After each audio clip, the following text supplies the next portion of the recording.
Yes, I was asking how other state people see and want to visit this, why they want to visit this museum. See, this museum is famous not only in this region but all over the country. It's because it is the first science museum in the country under the central government. And this is considered the mother of science museum movement in the country. With the pioneering initiative of Pandit Jawaharlal Nehru and the then Chief Minister of the state, Dr. Bidhan Chandra Roy, who wanted a science museum in India modeling on the London Science Museum or the Deutsches Museum in Munich, which Dr. Bidhan Chandra Roy once visited, and found that in order to interface between modern science, technology and society, there has to be some open institutions where everybody can have access and can understand what science is all about, how it is helpful for the society, and also to create an interest among the youth to take up science and technology as a career, so that India can have technically and scientifically literate and qualified citizens who can run the affairs of the country in terms of science and technology,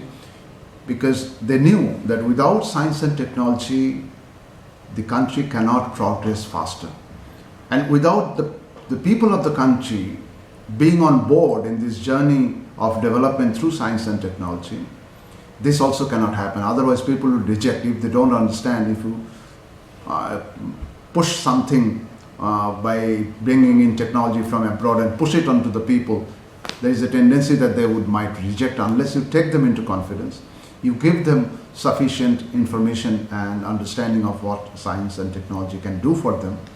And on the other hand, science is more important for society. It's because science teaches us how to be tolerant, how to have the capacity to have divergent views and then seek evidences to come to a conclusion about the correct view.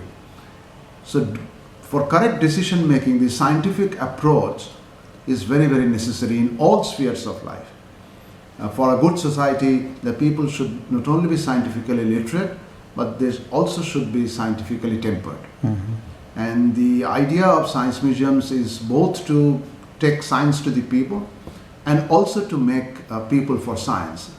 So that is how this science museum is working, and this being the first science museum. After that, it was created under the Central Scientific and Industrial CSIR, Industrial Council of Scientific and Industrial Research. And then after BITM, seeing its success, there was a request from Bangalore, the Visvesvaraya group, to develop a science museum there. So this was opened in 1959. Mm-hmm. And then in 1965, the Bangalore Visvesvaraya Industrial and Technological Museum was opened in Bangalore.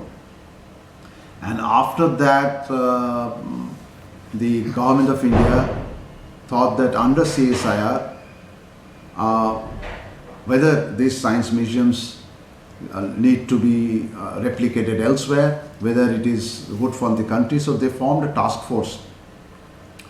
And that task force set up by the Planning Commission gave a report to the government that science museums like the Birla Industrial and Technological Museum and the Visvesvaraya Industrial and Technological Museum in Bangalore, which are working under the Council of Scientific and Industrial Research, are very, very good for the society, and they should be encouraged to proliferate throughout the country. So such science museums should be set up in other parts of the country too.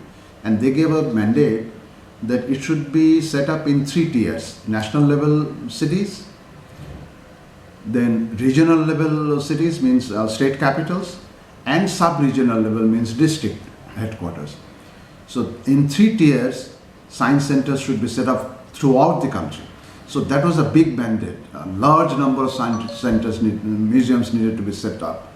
That was not possible under CSIR because CSIR's mandate was to carry out basic research. And this Science Museum's mandate is to take the message of science to the people. So they thought to create a separate council for taking control of this growth of science museums and science centers in the country. So they created in 1978 the National Council of Science Museums, and then delinked these two museums, the BITM and the VITM in Bangalore, and put it under National Council of Science Museums. And after that, the Mumbai Science Center was developed, and then so many in the country. Now today, under the National Council of Science Museums, directly we are running 25 science centers and science museums. But National Council of Science Museum, being the apex body of creating science museums and centers in the country, it has created about 60 in total science centers in all parts of the country. But we are not running all of them. We are running only 25 ourselves, and rest of them have been handed over to different state governments to run. And now every year new initiatives are coming. Currently the council is working on about another 20 new science centers in different parts of the country, mostly in areas where science centers do not exist as of now.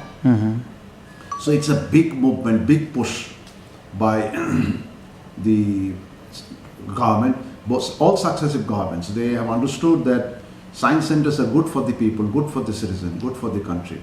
So there is a tremendous growth of science centers in the country. Sir, I just want to ask you one more question. Then how media and science club together can do something more productive, more energetic, and more positive aspect in our day-to-day life? You see, science museums and science centers, they have a certain reach. People who come to science museums, science centers, they can only see what is happening and they can get to know about science and technology. But there are millions and millions of people who are not able to come and visit science centers. So, even today with this growth of science centers in the country, which is one of the highest in the world, now we are not able to cater to more than 3% of our 1.27 billion population. So to be able to reach all these people, we are trying to run mobile science exhibitions, which we are running through bus-mounted exhibitions, which are taking to the rural population. But that is also not enough, because the country is so vast, so diverse. Lot more need to be done. The reach has to be increased manifold. In this context, the role of media becomes very, very vital. The media can take the offerings of science centers to the public throughout the country through their networks, say maybe electronic media or print media, because media reaches all corners of the country. So if the media and the science center and science museum fraternity join hands together, then the reach of science, the message of science can go to every doorstep of citizens. And I think a wonderful country can be built by the joint effort of the media and the science center, science museum network in the country. One more thing, sir. Actually, this festival is going on in Kolkata. Some of the people who know me very well here, local people, although for the first time I visited Kolkata, they don't know about this. Miss, what I just want to ask you, is there any lack in propagating this festival, or what happened? Because we came from Delhi just because of submitting the films only. But here local people don't know, and even media, I don't think media covered this event. Please don't take it otherwise. Then what was the fall? What was the drawback? Or whether the local media was not invited? Because you see, your governor was also there, and even Gautam Ghosh was also there. Means celebrities, and you yourself is doing a wonderful job in the field of science and technology. Then why the local media was not there? What was the reason behind? I just want to ask.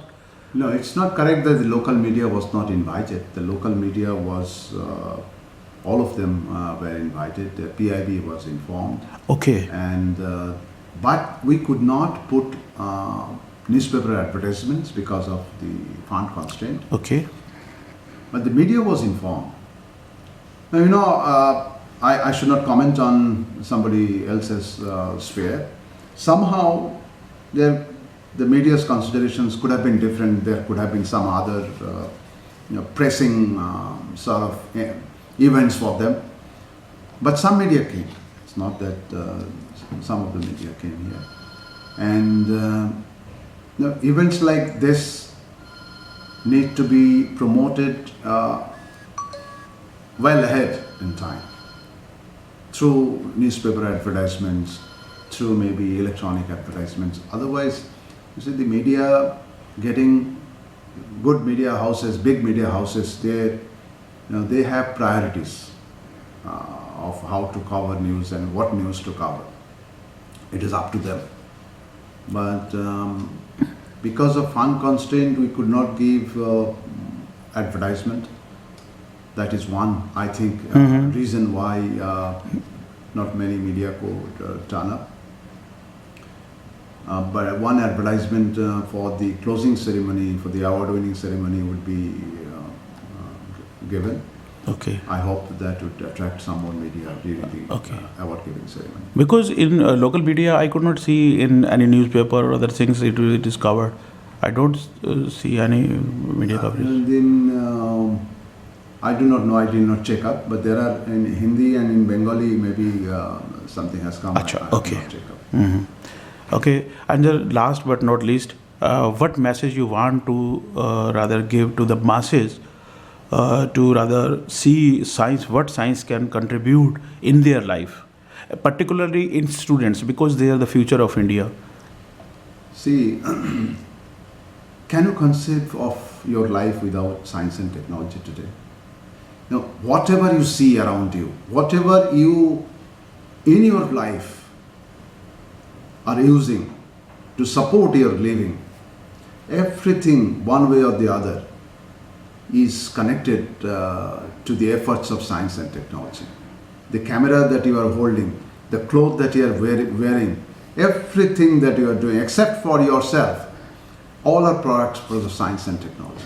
So they are impacting public life in a, I think, big way. Everybody, but it is taken for granted. This mobile phone, this camera, this fan, this light, all these gadgets and all this now satellites. Now you can communicate because of satellites are there in the orbit. Now you take it for granted. They don't really understand that these are the fruits of science and technology. Now, who would do this? Unless our youth is attracted to science, they take up science as a career, they take up technology as a career, and they're capable of creating new scientific inventions, innovations. What will happen is the science and technology, the growth of science and technology will always be done elsewhere then, and we will only be receiving the technology created abroad at a cost. So the country who is not strong in science and technology is never given the due importance as a progressive nation. So to be a developed nation, you must put immense stress on the growth of science and technology indigenously in the country. So students, because it is science and technology impacts every sphere of our life. So students especially and the citizens of the future must put the correct emphasis on their attitude to science and technology, and they should try to take up science and technology as their career option in life, so that the country gets a good pool of scientists and technologists as time passes by.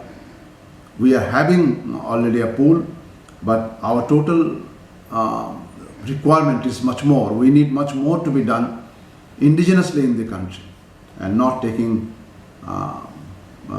technology from outside, but creating our own technologies, creating our own products.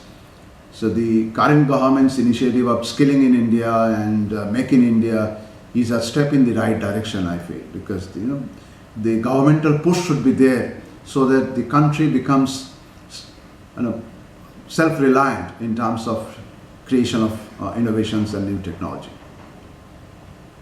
What your message towards any Indian scientist whom you like the most, or your most favorite scientist of India? Can you name some? See, unfortunately, whenever we take the names of Indian scientists, we go back in time. Yeah. Because you see, pre-independent India created the most of our celebrated scientists.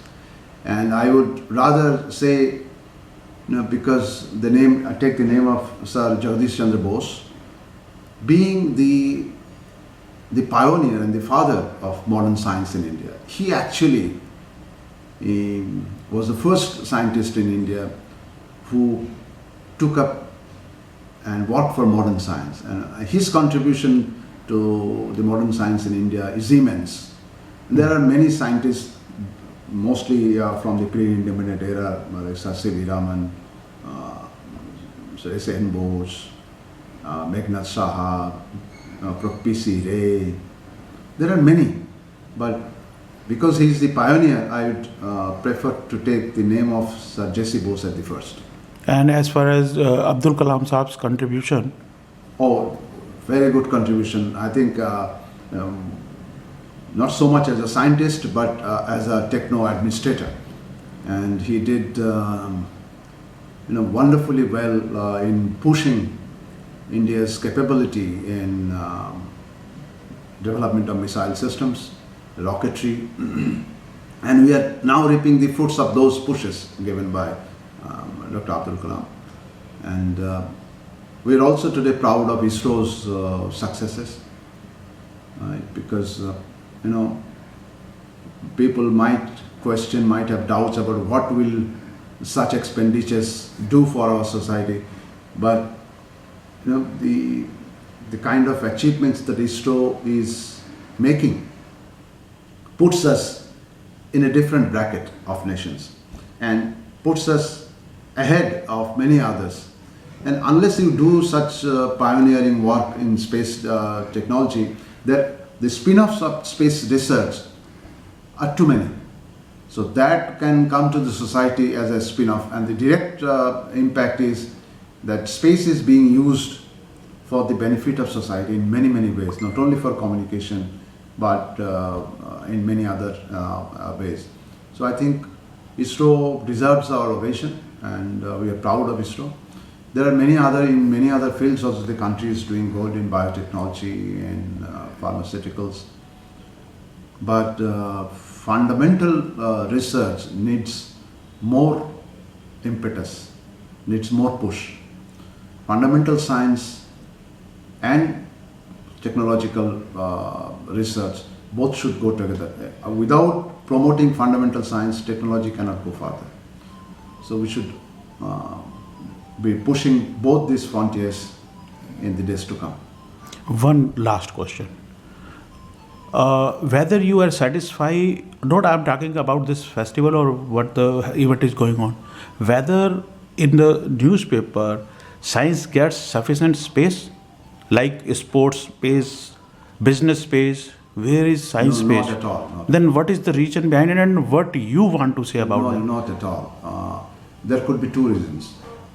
One is maybe the media